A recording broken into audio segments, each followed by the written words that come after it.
Hey guys, we are Sean and Christy. This is Long Long Honeymoon, and this week we're talking about a fantastic RV travel destination, Theodore Roosevelt National Park.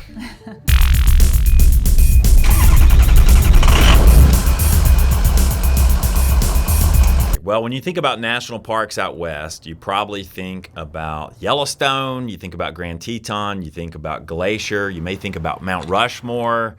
Theodore Roosevelt National Park is in the same neighborhood generally as those places I just mentioned. It's at the far western edge of the state of North Dakota, right before North Dakota crosses over into Montana. And as legend has it, Theodore Roosevelt went on a bison hunting trip to that part of our country back in the 1880s. And this sort of planted the seed in his mind for eventually the National Park Service and eventually led to the creation of so many wonderful national parks. So why do you go to Theodore Roosevelt National Park? What a lovely vista. First of all, the scenery. It's a very unique landscape there, very rugged, very unspoiled, and classically Western with Badlands and buttes, rhymes with utes. Buttes, basically those hills that come to a sharp, flat top. And it's just a very unusual landscape. If you're looking across the entire continent, it's sort of unique to those Dakotas. Yeah, and if you've ever driven across I-94 in North Dakota, there's actually a visitor center there for the park. It's called Painted Canyon Visitor Center. It's also a rest area. It's not an entrance to the park, but it overlooks the park. So if you stop there in your travels and you look out over the horizon, what you're looking at is Theodore Roosevelt National Park. So you can sort of see the landscape so that when you visit the park, those are the canyons and the buttes that you're going to be driving through on those scenic loop drives that you do, at least on the southern end of the park. If you look at I-94, it kind of cuts right in the middle of the park because the park has three different units. There's a north unit, a south unit, and an Elkhorn Ranch unit, which is super remote. So the south unit is right off I-94. It's probably the most visited because it's so easy to get to. The north unit is about 50 miles north of the interstate, and then Elkhorn Ranch is even further than that. But that part of the park is super tiny, and it's really just taking you to Theodore Roosevelt's homestead. That's probably the least visited part of the park. So most visitors are going to concentrate on the south unit of the park, and it's located right next to a small gateway town called Medora.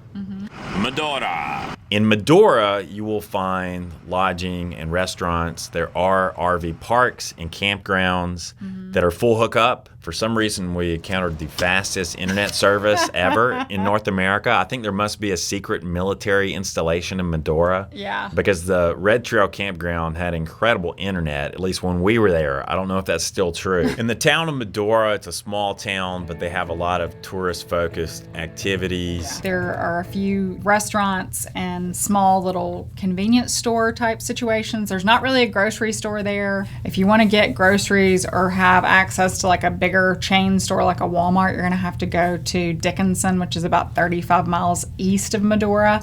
But yeah, Dickinson is basically an hour drive away, but you can get all your supplies there if there's anything you can't find in Medora. See the Walmarts of America. You got that right. Here comes the train. Ooh, that was big. Medora is probably going to be your home base. There are two campgrounds in the park. They are primitive camping, no hookups. Yeah, there's no length limit in either of the campgrounds. There's one campground in the south unit. There's one campground in the north unit. They're actually both open year-round. I personally wouldn't want to camp there in the middle of winter because, man, it would be cold. Seasonally, they have flush toilets and potable water available. The south unit does not have a dump station. The north unit does have a dump station that is seasonal. They are dry camping campgrounds, so no hookups of any kind. The north unit is first come, first served. The south unit has half of their sites available for reservation and the other half are first come, first served. Their website does list each campsite and the length of the site and if it's a back-in or a pull-through. So if you're worried about fitting, you can check their website and get all the details on the specific campsites. Scat. Scat!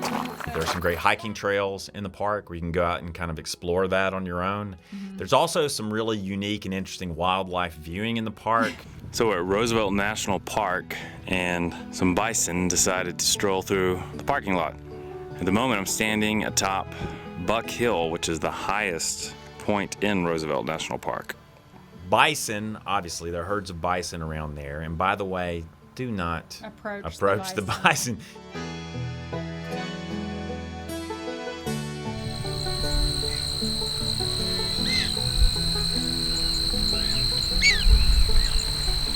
There are prairie dog towns throughout the park. And if Which you've are never super seen a prairie dog interesting. town, yeah, prairie dog towns are actually pretty fun to watch. Yeah. They're super entertaining. They make their little whistling sounds, and they're just popping up here and there everywhere. Yeah, it kind of reminds you of the old whack-a-mole game. Not that we were whacking any prairie dogs, of course, but they just poke their heads out, and one of them will sound the alarm, and then they all jump in their different holes. So they really have a huge underground network, basically a little town that these prairie dogs construct. And you'll see them on the map. There are numerous massive prairie dog towns in the park.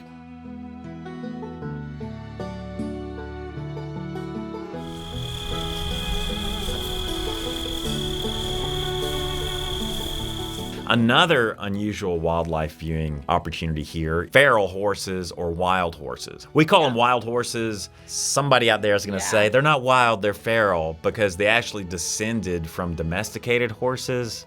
But they're living out there on the wild, fending for themselves. Nobody's like feeding them or taking care of them. They're free roaming horses. They do, I think, manage the size of the herd. It's an interesting situation there with the horses. But when you see them, they are wild horses running around.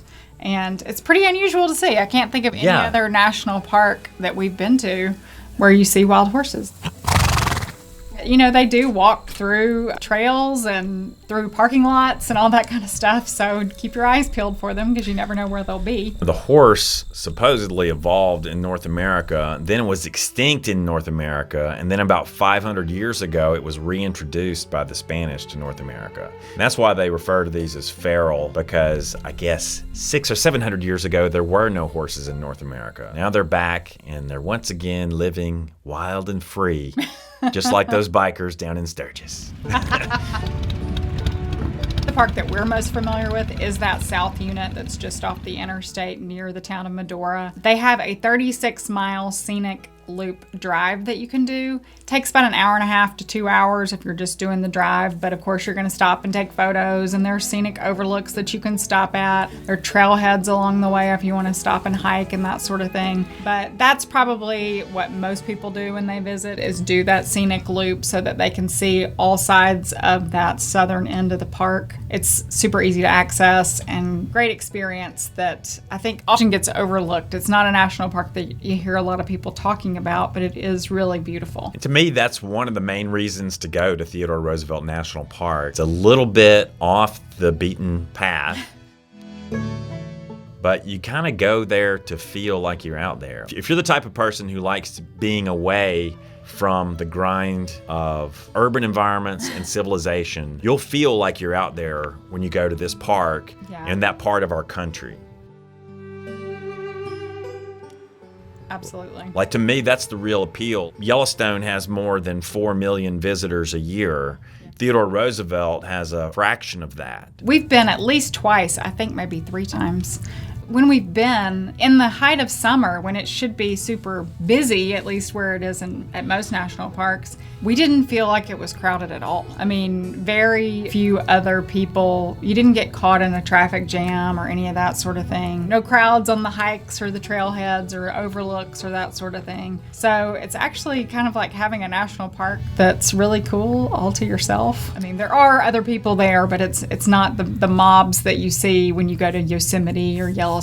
You'll have a great time. You'll really see a fascinating, unique part of our country. There are Forest Service campgrounds nearby. Check websites like campendium.com. They can sort of give you ideas of other camping options in the area that, will give you more choice. So that's it, guys. A quick look at Theodore Roosevelt National Park. Yeah, so if you've been, comment down below. Let us know if you've been, what you enjoyed about it, if you have any tips. Those of you who are in the East Coast and you're heading out west to Glacier or Yellowstone, You can put this one on your radar screen as maybe a different destination for you to enjoy on your way out. Yeah, it's a super easy stopover for a couple of nights because it's so close to the interstate. And it's an easy park to get in and out of. So it's definitely worth a stop for a night or two just to see the unique landscape and those cute little prairie dogs. Yep. And the horses, they're really beautiful. So, all right, guys, as always, thanks for tuning in. If you're new to our channel, please subscribe.